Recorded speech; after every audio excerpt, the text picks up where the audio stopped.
Hello बच्चों, हम पढ़ेंगे अध्याय 6 पुष्पीय पादपों की शारीरिकी। शारीरिकी या एनाटॉमी जो होता है यह जीव विज्ञान की वह शाखा है जिसके अंतर्गत जीवों की आंतरिक संरचनाओं का अध्ययन किया जाता है। तो हमारे अध्याय का नाम है पुष्पीय पादपों की शारीरिकी, अर्थात इसमें हम क्या करेंगे, पुष्पीय पादप कि जितने भी अंग होते हैं, जैसे इसके जड़ होते हैं, तना होते हैं, पत्ती, पुष्प होते हैं, इनकी आंतरिक संरचना जो होती है वो किस प्रकार की होती है, इसके बारे में हम इस अध्याय में अध्ययन करेंगे। वैसे तो जितने भी जीवधारी होते हैं इन सभी में जो इनकी कार्यकी और संरचनात्मक इकाई होती है कोशिका, उन्हीं के द्वारा सभी क्रियाओं को संपादित किया जाता है।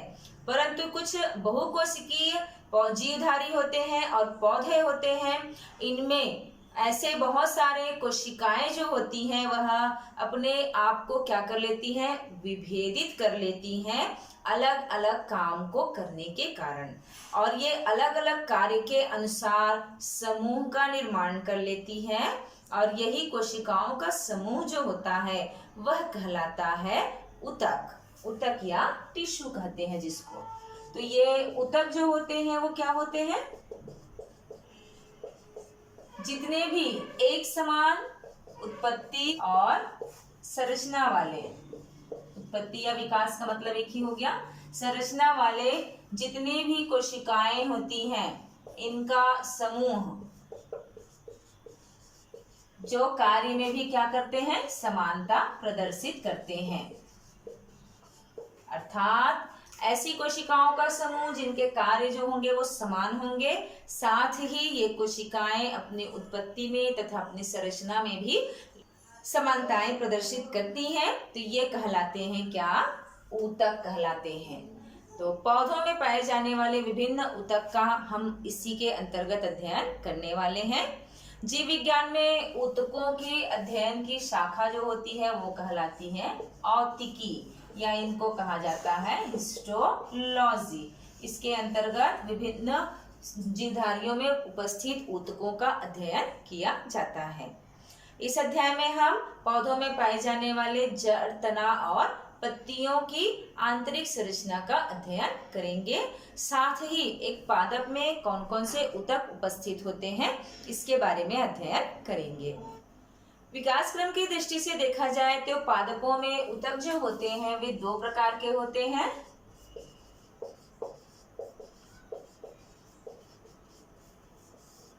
ये दो प्रकार के ऊतक हैं, इसमें से एक को कहा जाता है विभज्योतकी ऊतक,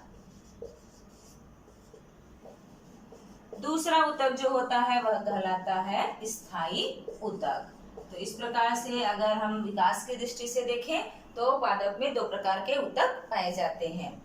विभज्योतकी ऊतक जो होते हैं ऐसे ऊतक होते हैं जिनकी कोशिकाओं में विभाजन की क्षमता पाई जाती है, अर्थात इनकी कोशिकाएं या तो विभाजन कर रही हैं या ये कभी भी विभाजन कर सकती हैं। तो ऐसी कोशिकाओं का समूह जो होता है, ये बहुत सारी कोशिकाओं के समूह आपस में मिलकर क्या बन गए, ऊतक बन गए। अब इनमें किसकी विभाजन, अर्थात एक कोशिका जो होगी वह बट करके दो कोशिका का निर्माण कर सकती है। तो इस प्रकार से इनमें विभाजन की क्षमता पाई जाती है। तो जिन कोशिकाओं में विभाजन की क्षमता पाई जाती है वे कोशिकाएं और उसके ऊतक जो होंगे वह विभज्योतकी ऊतक कहलाते हैं। पौधों में स्थिति के आधार पर ये विभज्योतकी ऊतक जो होते हैं वो तीन प्रकार के होते हैं। एक कहलाता है शीर्षस्थ विभज्योतकी ऊतक, दूसरा कहलाता है अंतर्विष्ट विभज्योतकी ऊतक, और तीसरा जो है वह कहलाता है पार्श्व विभज्योतकी ऊतक। तो अगर हम इसको संरचना के रूप में देखें तो जितने भी जड़ है और तना है उनके जो शीर्ष वाले भाग पर, शीर्ष मतलब क्या हो गया, उनका सबसे ऊपर वाला हिस्सा, तो उनके शीर्ष हिस्से पर जो ऊतक पाए जाते हैं जिनकी कोशिकाएं लगातार विभाजन करके जड़ और तने की लंबाई को क्या करते जाती है, बढ़ाते जाती है, तो उस स्थान पर पाए जाने वाले ऊतक को कहा जाता है शीर्षस्थ ऊतक। ये शीर्षस्थ ऊतक जो होते हैं वह केवल और केवल क्या होते हैं, जड़ और तने की अग्रभाग पर ही पाए जाते हैं। दूसरा ऊतक होता है वह है आंतरविष्ट विभज्योतकी ऊतक। अंतर्विष्ट विभज्योतकी ऊतक जो होते हैं यह पादप के उन भागों में पाए जाते हैं जहां पर या तो पर्व उपस्थित होंगे या फिर पत्तियों के जो संधि वाले स्थान होते हैं, पर्व संधि वाले स्थान होते हैं, ऐसे स्थानों पर ये पाए जाते हैं। वास्तव में जब शीर्षस्थ ऊतक जो होते हैं वही जो होते हैं वह पूरी तरह से स्थायी ऊतक में नहीं परिवर्तित हो पाते हैं, तो वह स्थायी ऊतकों के बीच बीच में रह जाते हैं। इन्हीं को कहा जाता है अंतर्विष्ट ऊतक। ये अंतर्विष्ट विभज्योतकी जो होते हैं इस प्रकार से पाए जाते हैं। तीसरा होता है वह है पार्श्व विभज्योतकी ऊतक। ये ऐसे ऊतक होते हैं जो द्वितीय प्रकार के ऊतक कहलाते हैं। द्वितीय ऊतक वे ऊतक जो एक पादप की जब एक निश्चित समय तक वृद्धि हो जाती है उसके बाद में ये सक्रिय होते हैं, वो द्वितीय ऊतक कहलाते हैं। तो ये पार्श्व विभज्योतकी जो है वो क्या है, द्वितीय प्रकार का ऊतक होता है। अर्थात जब एक पौधा जो होगा उसके जड़ व तने की मोटाई जो होती है बढ़ती है तो वह इन्हीं के विभाजन के कारण बढ़ती है। तो ये कहलाते हैं क्या, पार्श्व विभज्योतक। पौधों में पाया जाने वाला दूसरा ऊतक जो होता है वह होता है स्थायी ऊतक। अब ये स्थायी ऊतक जो होते हैं ये ऊतक जो होंगे वो भी कैसे होंगे, उत्पत्ति में उनकी संरचना में ये समानता प्रदर्शित करने वाले हैं, परंतु इनमें विभाजन की क्षमता नहीं पाई जाती है। इस ऊतक की कोशिकाओं में विभाजन की क्षमता नहीं होती है, अर्थात ये विभाजन नहीं कर सकते हैं। ये कैसे बने होंगे, जब विभज्योतकी ऊतक जो होते हैं यह परिवर्तित हो जाते हैं, इनमें भिन्नन हो जाता है, इनके कार्य अलग होने के कारण ये विशिष्ट संरचनाओं को धारण करते हुए क्या हो जाते हैं, स्थायी हो जाते हैं, इनकी विभाजन की क्षमता समाप्त हो जाती है। तो ये क्या बन जाते हैं, स्थायी ऊतक बन जाते हैं। तो पौधों में पाए जाने वाले स्थायी ऊतक जो होंगे उनको दो श्रेणियों में बांटा जाता है। एक को कहा जाता है साधारण स्थायी ऊतक और दूसरा कहलाता है जटिल स्थायी ऊतक।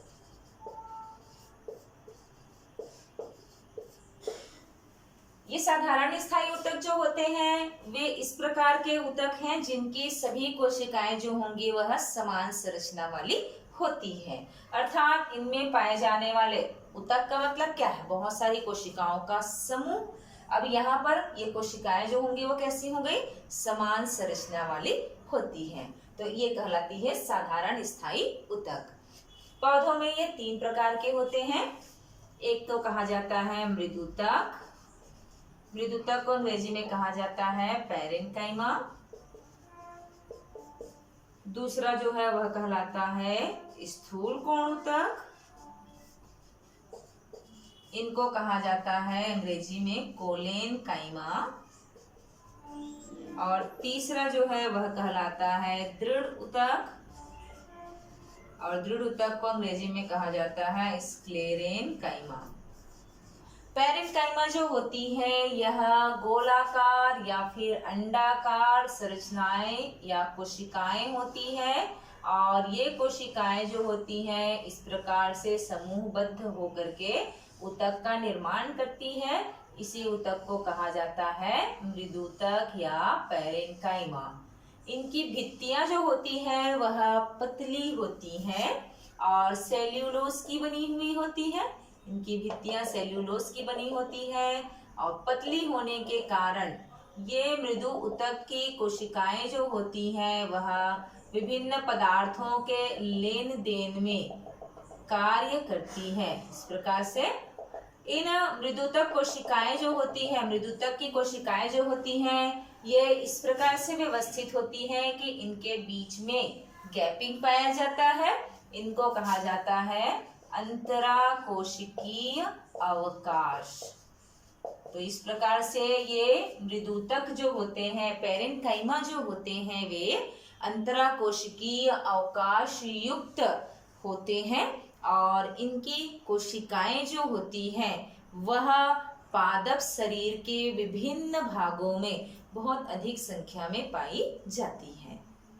ये मृदुतक जो होते हैं, यदि इसमें हरित लवक उपस्थित होता है तो ये प्रकाश संश्लेषण का कार्य करते हैं और ऐसे मृदुतक जो होते हैं वो कहलाते हैं क्लोरेन्काइमा।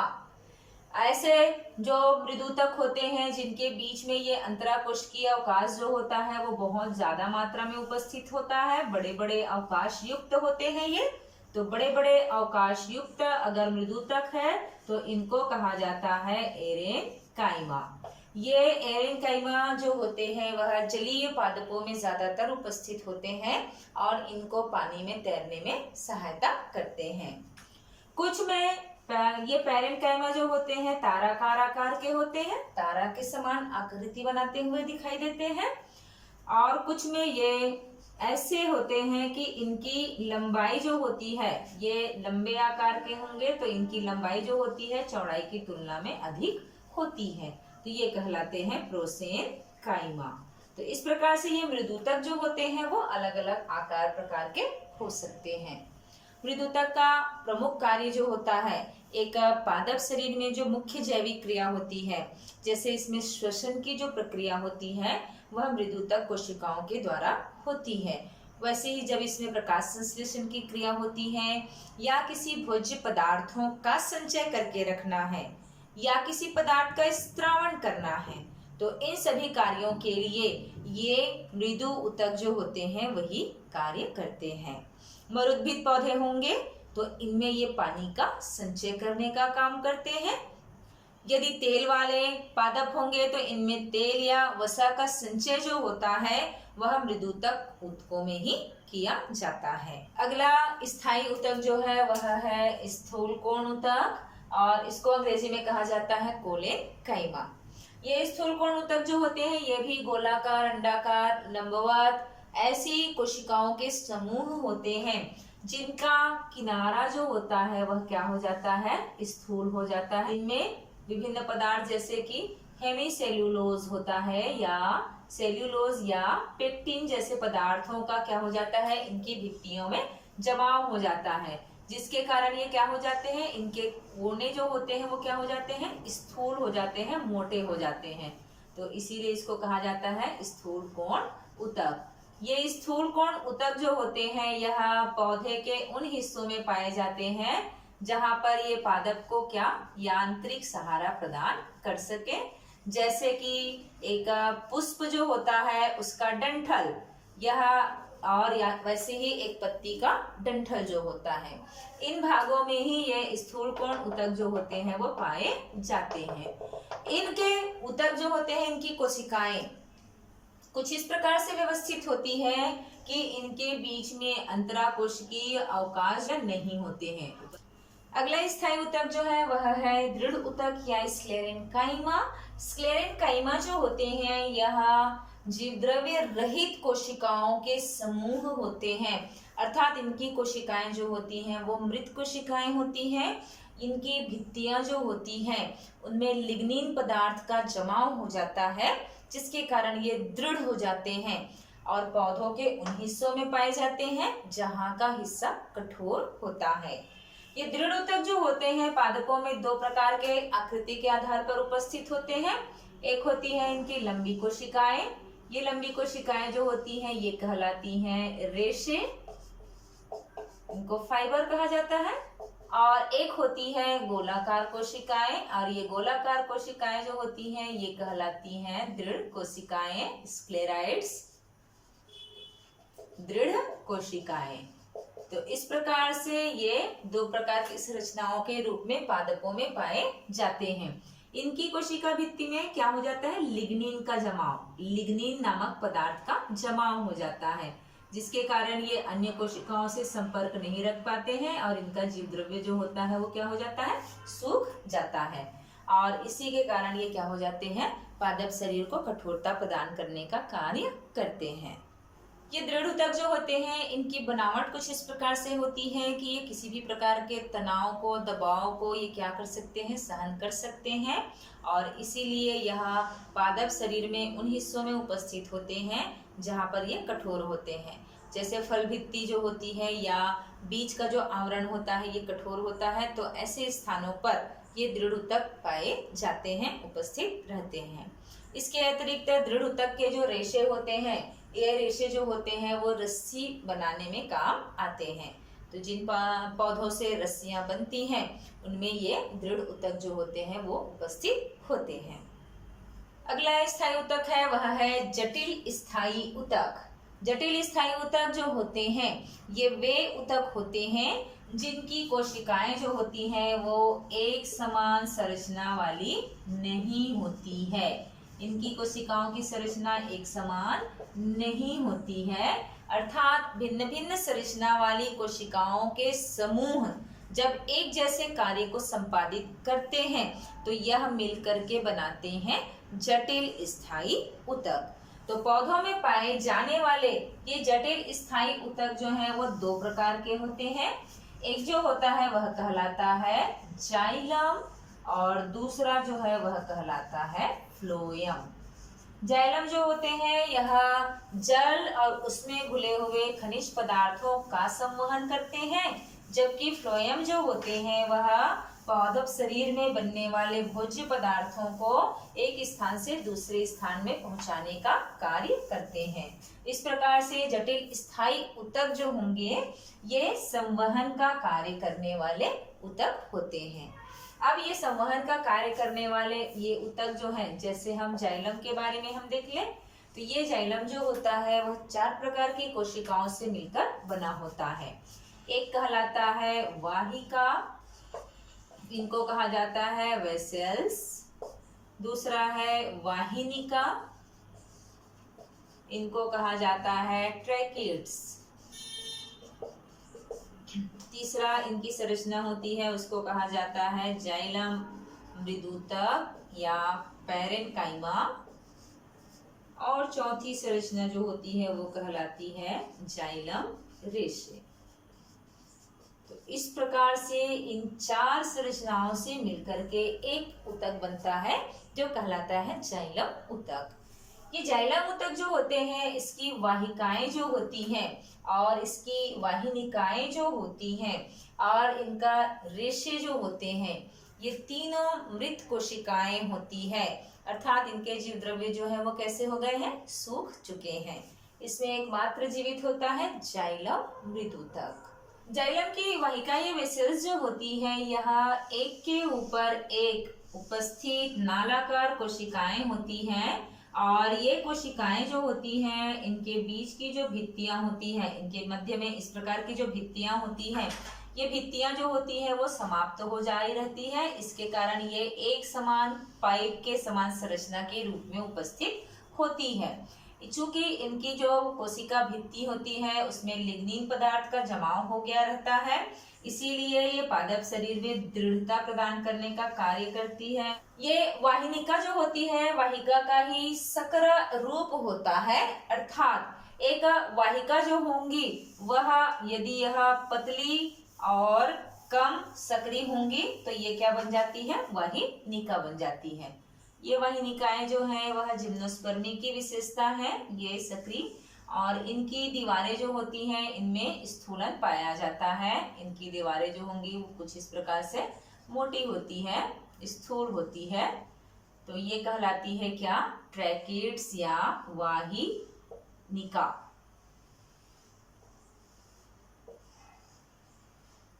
इस प्रकार की संरचना वाले होते हैं ये। जाइलम में पाया जाने वाला अगला घटक जो है वह है जाइलम पैरेन्काइमा।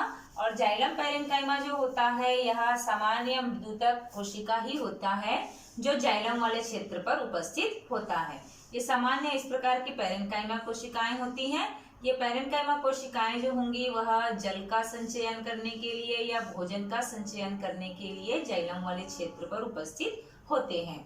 तो जाइलम में पाया जाने वाला एकमात्र जीवित कोशिका है जाइलम पैरेन्काइमा। इसके साथ में चौथा जो था वह क्या था, जाइलम रेशे। ये जाइलम रेशे जो है वो क्या काम करते हैं, यह भी एक तने को, एक पौधे को यांत्रिक सहारा देने का काम करते हैं। ये रेशे शब्द जो है वो किससे निकला है? दृढ़ ऊतक रेशे से निकला है, अर्थात इनकी भी भित्तियां जो होती हैं वह लिग्निन के जमाव के कारण क्या हो जाती है? मोटी और कठोर हो जाती है। इसके कारण यह पादपों को सहारा देने का काम करती है। अगला स्थायी ऊतक जो है वह है फ्लोएम, और ये फ्लोएम जो होते हैं यह पौधों में भोज्य पदार्थों का संवहन करने का काम करते हैं। तो जो संवहनी पादप होते हैं उनमें दूसरा जटिल ऊतक है वह है फ्लोएम। फ्लोएम जो होते हैं ये भी 4 प्रकार की कोशिकाओं से मिलकर बने होते हैं, जिसमें से एक को कहा जाता है चालनी नलिका, दूसरा जो है वह कहलाता है सखी कोशिका, इसको सहचर कोशिका भी कहा जाता है, तीसरा होता है वह कहलाता है फ्लोएम पैरेन्काइमा या फ्लोएम मृदुतक, और चौथा जो होता है वह कहलाता है बास्ट रेशे, या इनको हम और नाम से जानेंगे तो फ्लोएम रेशे। फ्लोएम में पाए जाने वाली चालनी नलिका जो होती है वह लंबी, पतली और नालाकार संरचनाएं होती हैं, और इनकी अनुप्रस्थ भित्तियों में पाई जाती है एक छिद्रित प्लेट। छिद्रित प्लेट मतलब जिसमें बहुत सारे छिद्र बने होंगे, इस प्रकार के प्लेट्स पाए जाते हैं, और ये कहलाते हैं चालनी प्लेट। इस प्रकार से प्रत्येक चालनी नलिका जो होती है, हालांकि इनकी दीवारें जो होती हैं वो पतली भित्ति वाली होती है और सेल्यूलोज की बनी हुई होती है, लेकिन इनके जो अनुप्रस्थ भित्तियां होती हैं उनमें इस प्रकार के प्लेट्स उपस्थित होते हैं, और इसी को कहा जाता है चालनी प्लेट। तो ये है चालनी नलिका, और इनमें उपस्थित है ये चालनी प्लेट। ये चालनी प्लेट जो होते हैं यह संवहन, भोजन के संवहन में सहायता प्रदान करते हैं। इसी के साथ में पाई जाती है सखी कोशिका। प्रत्येक चालनी नलिका के साथ एक सखी कोशिका भी उपस्थित होती है। ये केंद्रक युक्त कोशिका है, और यह फ्लोएम की परिवहन संबंधी क्रियाएं जो होती हैं उनको नियंत्रित करने का कार्य करती हैं। इसके साथ साथ चालनी नलिकाओं में पाए जाते हैं पैरेन्काइमा, फ्लोएम पैरेन्काइमा। ये फ्लोएम पैरेन्काइमा जो होती हैं ये भी जीवित कोशिकाएं होती हैं जो कि भोजन को संचित करने का कार्य करती है और भोजन के संवहन में सहायता प्रदान करती है। तो ये कहलाते हैं फ्लोएम पैरेन्काइमा, और प्रत्येक फ्लोएम के साथ में उपस्थित होते हैं रेशे, तो ये कहलाते हैं फ्लोएम रेशे। ये उनको कठोरता और यांत्रिक सहारा देने का कार्य करते हैं। तो इस प्रकार से पादपों में पाए जाने वाले ऊतक जो होंगे वह निम्नलिखित प्रकार के होते हैं।